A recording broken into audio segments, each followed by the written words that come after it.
It started with just one missed call. Jack didn't even notice it at first. It was late, past midnight, and his phone buzzed once before slipping back into silence. He glanced at the screen, unknown number. Probably spam, he thought. He turned over and went back to sleep. Nothing unusual. The next morning, he saw something strange. There was a voicemail. That same unknown number had left a message. Jack almost ignored it. He rarely got calls, and never from numbers he didn't recognize. But something about it felt odd. He pressed play. A soft voice came through the speaker.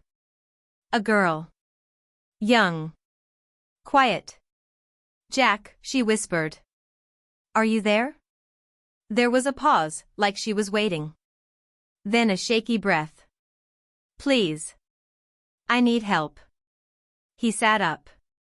It wasn't a prank. The fear in her voice was real. He replayed it. Over and over. No background noise. No name. Just his.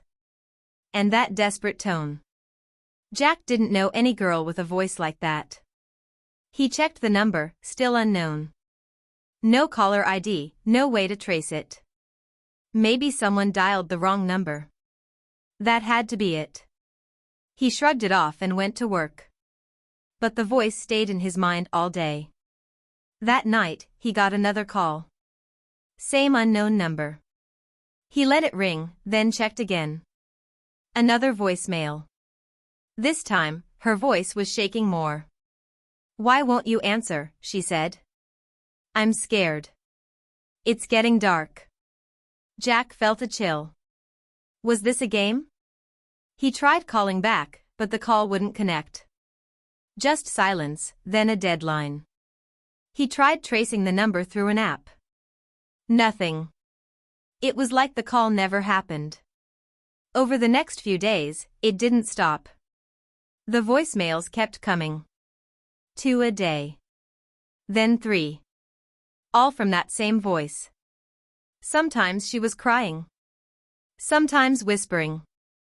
Sometimes, she sounded calm, too calm. She always said his name. She always sounded like she knew him. Jack, please don't forget me. Jack, they're coming. Jack, I remember the lake. The lake? Jack hadn't been to a lake in years. He didn't tell anyone about that trip. He had gone with friends once, when he was a teenager. Someone drowned there. A girl. He never even knew her name. It wasn't in the news. It wasn't talked about. It was just one of those sad, distant memories. Now this voice, this Emily, she was saying things no stranger could know. He never told anyone about the lake. Not even his parents. He searched every message. Played each one again and again, writing down her words. Some messages repeated strange phrases. The door is open. You forgot. Don't close your eyes. Jack stopped going out. Stopped taking other calls. He started sleeping with the light on. He didn't know who Emily was. He didn't know what she wanted.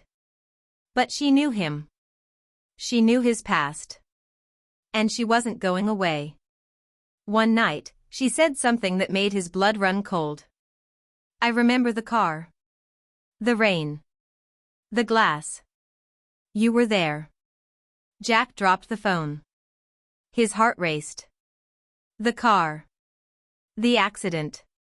Years ago. He was 16. It was never his fault. At least, that's what they told him. But this girl, this voice, she was remembering it too. Every piece of it. His hands trembled as he picked up the phone. Another voicemail had arrived. He stared at it, unsure if he should press play. It wasn't just a wrong number anymore. It wasn't a mistake. Something had started. And it wasn't stopping. Jack was never the kind of guy people noticed. He liked it that way. He lived alone in a small apartment above a bakery, worked remote tech support from his laptop, and rarely left the house unless it was necessary. He didn't have many friends, and the ones he did have, he barely spoke to anymore. He had grown used to silence. It was peaceful. Predictable. Most days followed the same pattern. Wake up. Make coffee. Answer support tickets. Heat something frozen for dinner. Watch an old movie. Sleep. Repeat. No noise. No drama. No surprises. That's exactly how Jack liked it. He wasn't on social media. He didn't post pictures or share stories. His phone was mostly silent except for the occasional email notification or delivery alert. His call log was almost empty. A few old numbers. Nothing recent. Just how he preferred it. Which is why the voicemails were so disturbing. They didn't fit into his world. They cracked it open, just a little at first. But every day, the crack widened. And Jack started noticing things. Little things. His phone buzzed at odd times, always between 1 and 3 a.m. The screen would light up with no incoming call, no notification. Just light. Then it would go dark again. Once, he was sure he saw the name Emily flash across the top for just a second. He blinked, and it was gone. He checked his contacts. No Emily. He scrolled through his messages. Nothing. But the voicemails kept coming. Every night. Same voice. Same girl. Some of the messages started sounding distorted, like her voice was being pulled through water or static. But her words were still clear. Always clear. Why won't you talk to me, Jack? Did you think I'd just disappear? I remember everything. Even if you don't. Jack started sleeping with his phone turned off. That didn't help. The next morning, it would turn back on by itself. Full battery. And 2 or 3 new voicemails waiting. Sometimes, they were already marked as listened, even though he hadn't opened them. One morning, he found a voicemail that made him freeze. Jack, the voice said, slow and calm. Do you still have the blue sweater? The one with the coffee stain?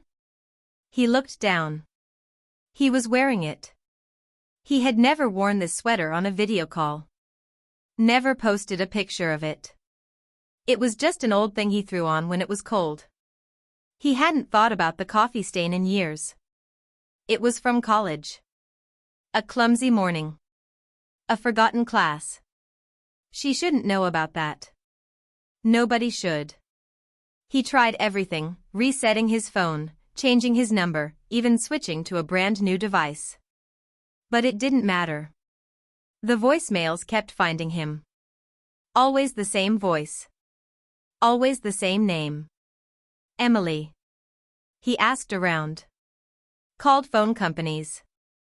Tried explaining, without sounding insane. But they found no record of any voicemails coming in. No history. No log. It was like they were never there. And yet, every night, his phone buzzed. Every night, that voice came back. Some messages were soft. Kind. She sounded like she missed him. Like they had known each other once. Others were cold. Angry. Like he had hurt her. Like she was waiting for him to admit it. Jack couldn't remember ever meeting anyone named Emily. But the way she spoke, the way she knew him, it was starting to feel like maybe he had. Maybe he had just forgotten. Or maybe he had tried to forget. The first voicemail had been strange. The second was disturbing. But the third one, that's when everything changed. Jack sat alone in the dark, phone in hand, the screen glowing softly in the dim room. The message had come in at 2:12 a.m., like clockwork. His heart was already racing before he even pressed play. This time, her voice was different. It was calmer. Slower. But heavier, like she was holding back tears. Jack, she whispered, do you remember the red notebook? His breath caught. The red notebook. That wasn't something random. That was real. That was his. He hadn't thought about it in years. It was from high school, full of bad poems, drawings, thoughts he never wanted anyone to read. He lost it one day after class. He never told anyone about it. Not even his closest friend at the time. He assumed it got thrown out or buried in the back of a lost and found box. But now here she was, bringing it up like she had read every word inside. Jack paused the message. He just stared at the wall, frozen. How? That night, he didn't sleep. He lay in bed, eyes wide open, waiting for another voicemail. Another clue. Another memory pulled from the part of his mind he thought was gone. When morning came and nothing arrived, he felt something new, fear mixed with expectation. He checked his phone every 5 minutes. Then, just after noon, another one came in. The voice was louder this time. The static around her words had started to fade. Now it sounded clearer, closer. Almost like she was just on the other side of the room. "Why did you leave me, Jack?" she said softly. "I waited. I waited so long." Jack's stomach turned. Leave her? He didn't even know who she was.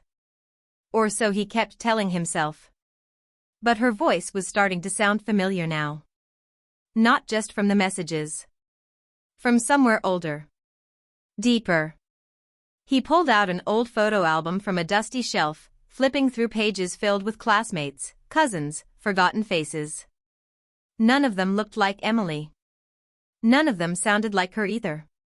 But still, there was something there. A memory, just out of reach. Later that evening, he played the newest voicemail again. And again. She spoke for 35 seconds. But this time, it wasn't just what she said. It was the way she said it. Slow. Gentle. But confident, like she was leading him somewhere. "Do you remember the hill behind the school?" she asked. "We used to sit there after class. You told me everything, Jack. Even the things you never said out loud." His hands trembled. That hill was real. It was where he used to go to be alone. Where he'd sneak out during lunch, sit in the grass, and write in that red notebook. No one ever went with him. He was sure of that. Wasn't he? He stood up, heart pounding, and pulled out a dusty box from his closet. Old yearbooks, test papers, birthday cards. He flipped through them, desperate to find a clue. A face. A name. Nothing. Then, tucked between 2 report cards, he found it. A single torn page from his red notebook. He didn't remember saving it. But it was his handwriting. Messy. Slanted. The ink smudged. And right at the top, in the corner, written in pencil in someone else's handwriting, was a name. Emily. Jack dropped the page. His phone buzzed again. Another voicemail. He didn't reach for it. He didn't have to. He already knew it was her. Jack couldn't sit still anymore. He walked back and forth across the room, that piece of paper still lying on the floor, the name staring up at him like it had always been there, just waiting to be seen. Emily. Pencil marks. Faint. Almost like they were meant to fade away. But they hadn't. He picked it up again. The page smelled like dust and something else, something older. He tried to remember writing it.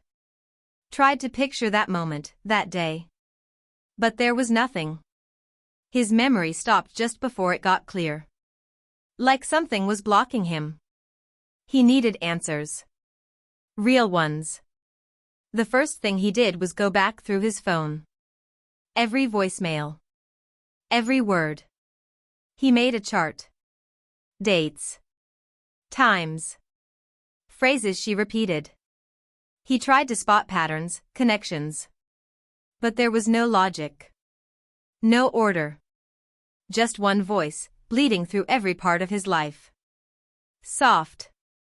Familiar. Creeping in deeper. Then he did something he hadn't done in years. He logged into an old social media account. One he'd abandoned long ago. Searched through photos, tagged names, forgotten posts. Looked for anything that could explain this. A girl named Emily. A school friend. A neighbor. Anyone. But nothing showed up. No Emily. Not even close. He went to his high school's alumni page. Scanned class lists. Yearbooks. Scrolled until his eyes burned. No Emily. He thought about the lake again. It kept popping up in her messages. The lake was cold. You left me at the lake. I remember the water. Jack had gone there once. A camping trip. Senior year. A few friends. A few drinks. He remembered a bonfire. Someone playing music from their phone. Laughter. And then. Nothing. Just a blank space where the end of the night should be. One of his friends got into an accident that weekend. That he remembered. Skid marks. A flipped car. Everyone said it was the rain. Everyone said no one else was involved. But now he wasn't so sure. He found the number of one of the old friends from that trip. They hadn't spoken in years, but Jack needed to hear another voice. Someone real. The call rang 3 times before someone answered. Hello? It was Rob. Jack recognized the voice instantly. Steady, casual, like nothing strange had ever happened. Hey, it's Jack, he said. From school. Listen, I need to ask you something. Do you remember the trip to Lake Wren? Silence. Then, slowly, yeah, why? Was there a girl with us? Someone named Emily? A pause. Longer this time. No, Rob said finally. No Emily. Just the usual crew. You're sure? Positive. Jack thanked him and hung up, but his hands were shaking. That night, a new voicemail came through. It was longer than usual. Almost 2 minutes. Why are you asking about me? Her voice said, a little sharper now. You promised you wouldn't forget. But you did. Everyone did. I was there, Jack. I was there. Jack gripped the edge of the table. This wasn't a prank. It wasn't a ghost story someone made up to mess with him. He went back to the voicemail and listened to the end again. This time, she said something new. I'm coming home now. That was it. Short. Quiet. But it felt different. It didn't sound like a warning. It sounded like a fact. Jack didn't leave his apartment for 3 days. He barely ate. Barely slept. He kept the lights on at all times. His curtains stayed closed. The world outside felt distant, like it didn't belong to him anymore. The only thing that mattered now was her voice. The voicemails kept coming, but they were changing. She no longer sounded desperate or sad. Now she sounded close. Like she wasn't far away anymore. Like she had crossed some kind of line. Do you remember the smell of the rain that night? I saw the lights fading through the trees. You held my hand. You let go. Jack listened with his eyes shut, trying to pull the images from the fog in his brain. The trees. The hill. The road. A voice screaming. Tires skidding. Then silence. Cold, endless silence. He hadn't remembered these things before. Now they were coming back. Not all at once, just flashes. But they were real. He felt them in his bones. He opened his closet and dug through boxes he hadn't touched in years. Old journals. A cracked photo frame. Notes from college. He didn't know what he was looking for, maybe a clue, maybe proof that he wasn't losing his mind. Then, tucked inside a folder of scribbled math homework, he found something strange. A photograph. It was faded and a little torn at the corner. 4 people stood in front of a car, 2 boys, 2 girls. All smiling. Jack recognized himself, younger, skinnier, holding a red soda can.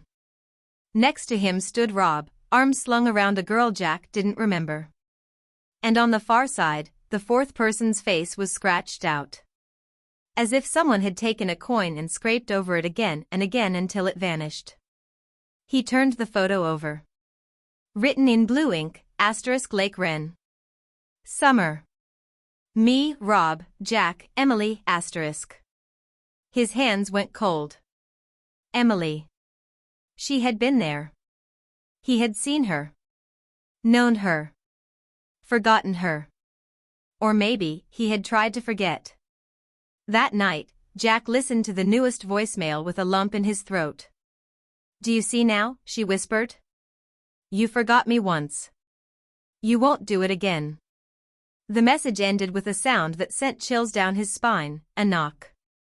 3 soft knocks, close to the microphone. As if she was tapping on glass. Jack's heart stopped. At that exact moment, there was a knock at his door. 3 soft knocks.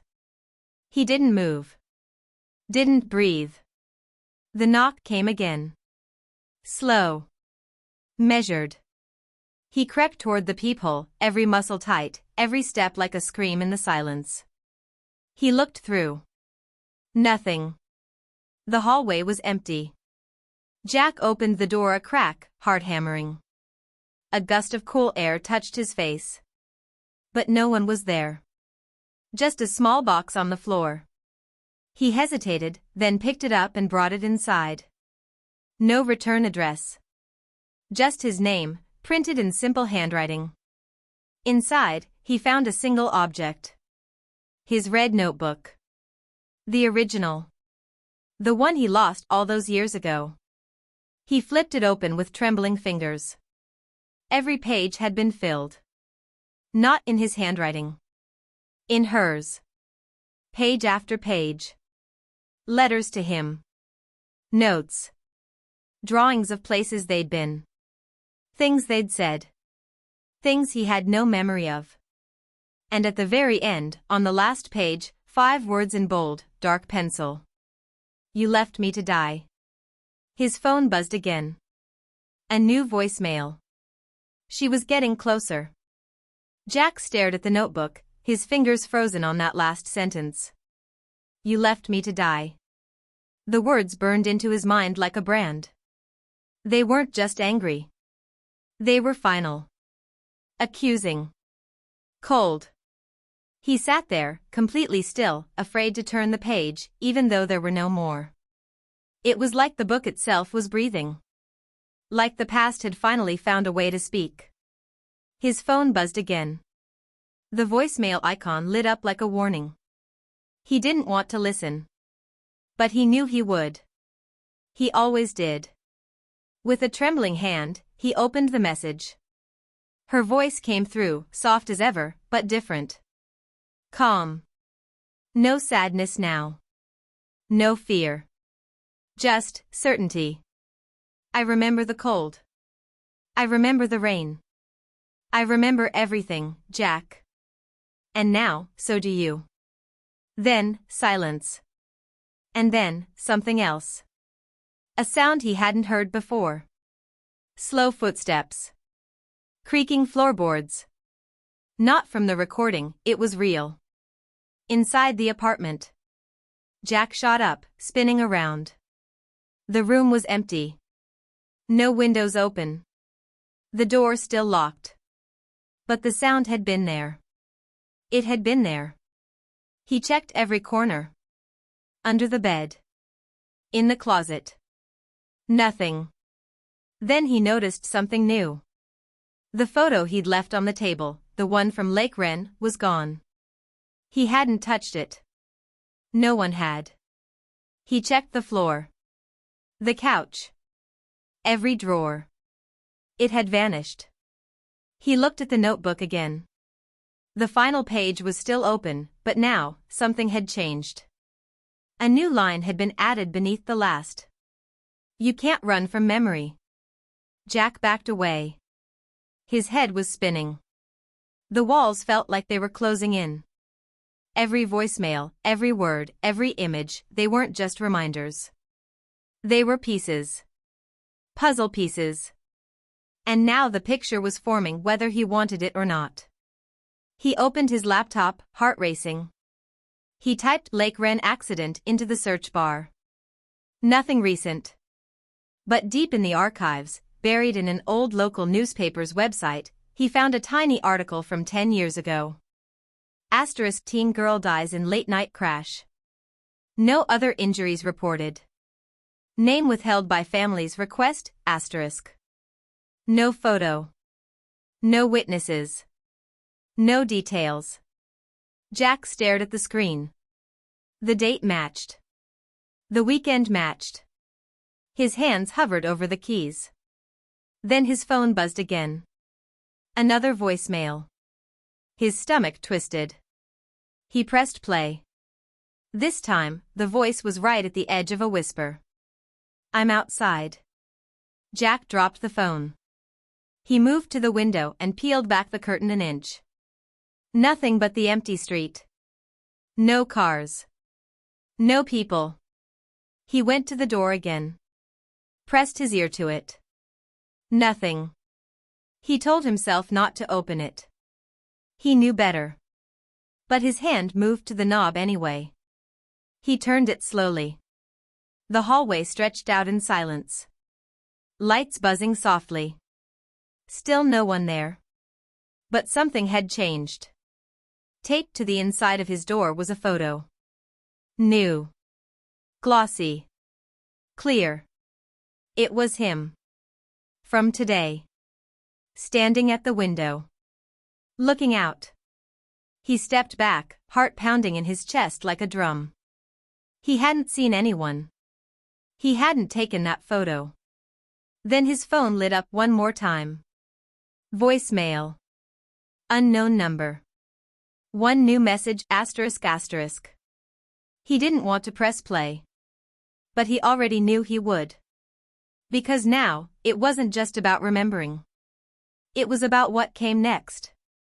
Jack sat on the floor, phone in his hand, screen glowing like a small flame in the dark. The latest voicemail waited in silence, as if daring him to listen. Part of him wanted to throw the phone across the room. Another part, the part that had been drawn into this from the very first whisper, needed to know what she would say next. He tapped play. At first, there was nothing. Just static. A low hiss, like wind through trees. Then her voice cut through, clear and steady. You don't remember it all yet. But you will. Jack didn't blink. You said you'd never leave me, she whispered. But you left. You walked away from that car. From me. And no one ever asked what really happened. His throat felt tight. You told them I wasn't real. That I didn't exist. So they believed you. Jack's mind spun.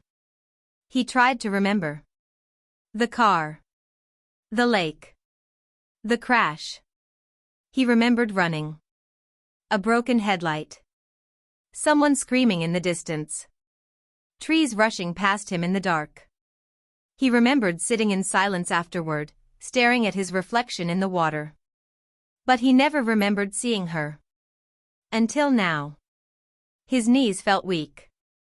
He sat down again and opened the notebook.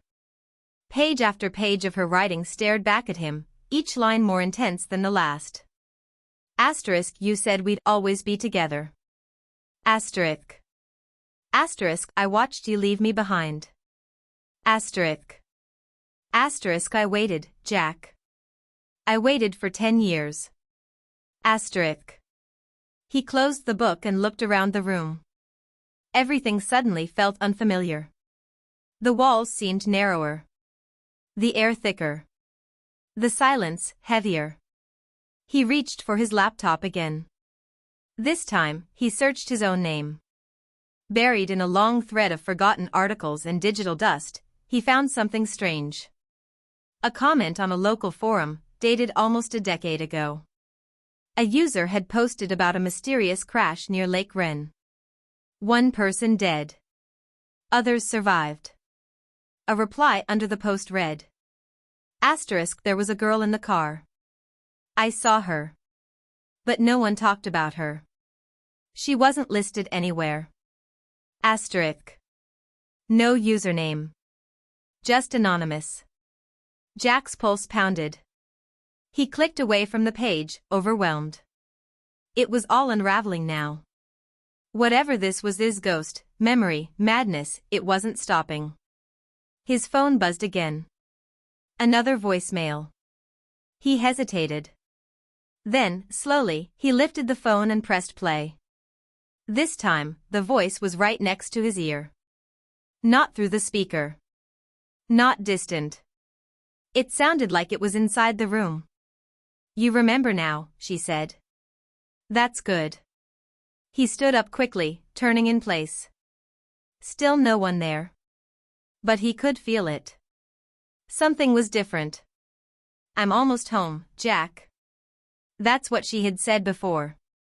Now, she was repeating it. I'm almost home. He grabbed his keys. Jacket. Phone. He didn't know where he was going, but he had to move. He couldn't stay inside anymore. Not with her getting closer.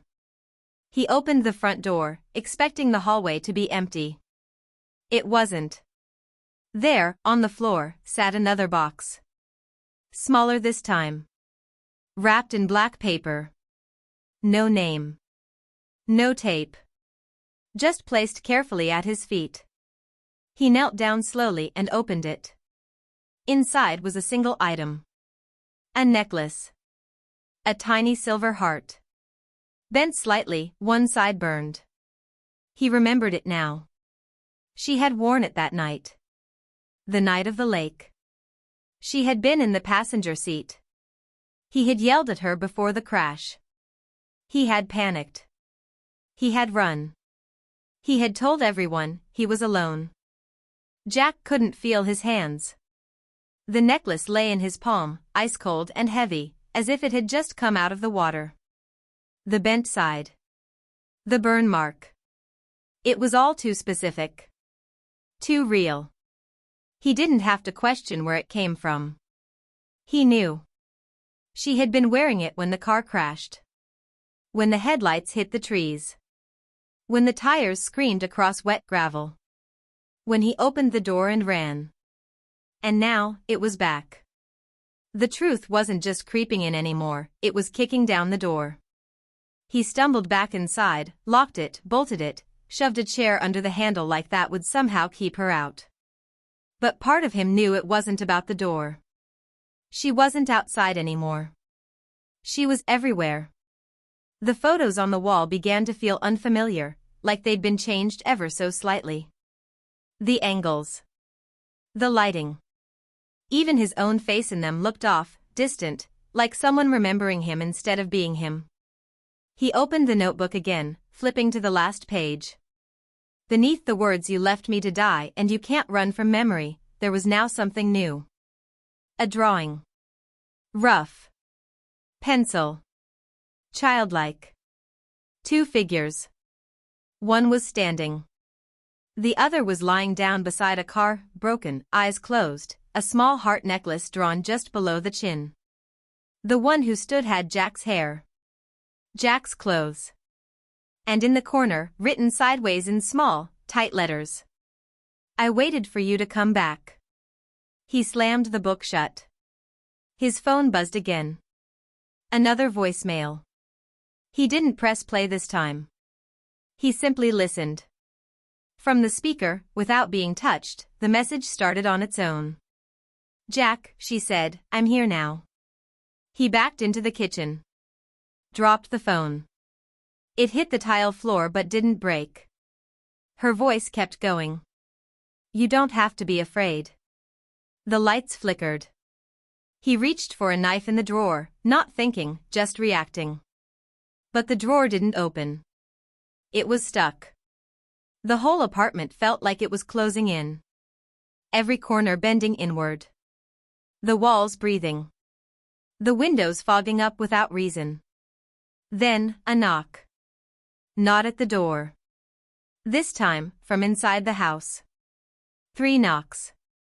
Slow. Deliberate. He turned, heart racing, and followed the sound toward the hallway mirror. The glass was fogged over. His reflection was blurred. But there was something else behind him in the mirror, a shape. A figure. Pale. Still. Watching. He spun around. Nothing. But in the mirror, the shape didn't vanish. It stepped closer. Her voice returned, not through the phone now, but through the air itself. Like a memory playing aloud. I waited in the dark. I waited at the lake. I waited in your dreams. The mirror cracked. A single sharp line down the center. Then another. Jack stumbled back, crashing into the wall behind him, eyes locked on the glass. His own reflection stared back, but something was wrong. His face looked older. Tired. Worn. And behind him, just barely visible, the figure of a girl. She was crying. Not loud. Just tears falling. She looked at him through the glass, and smiled. And then, without a sound, she mouthed 3 words. Come with me. The mirror shattered. And the lights went out.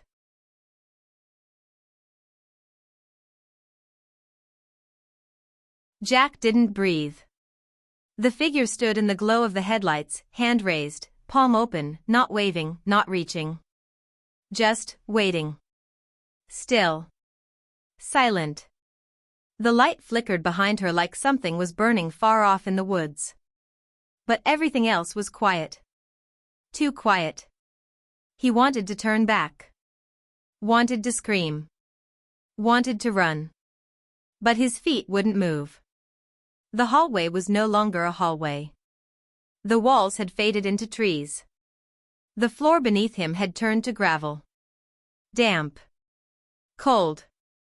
The smell of pine and wet earth filled the air. Somewhere behind him, water lapped gently at a shoreline. Lake Wren. It wasn't a memory now.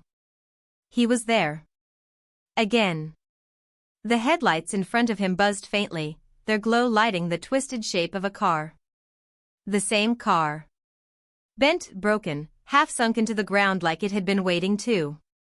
Grass grew up through the tires. The windshield was cracked in the same pattern he remembered. She hadn't moved. Jack took 1 step forward. Then another. He could hear her breathing now, soft and shallow. Her shoulders shook once, like she was laughing, or crying. He couldn't tell. Emily, he said, barely above a whisper. Her head tilted slowly, like she was trying to remember the sound of his voice. I didn't know, he said. I didn't remember. She didn't speak. He stepped closer. I was scared. I was a kid. I didn't know what to do. Still nothing. I thought you were gone. I told myself you never existed. I told myself I imagined you. Her head dropped. She looked down at her hand. Then back up. And finally, she stepped toward him. Jack froze. Her bare feet moved soundlessly over the gravel. Her dress, the same one from that night, torn and stained, brushed the ground with each step. Her eyes, once blue, now gray and hollow, locked onto his. And yet, there was no anger in them.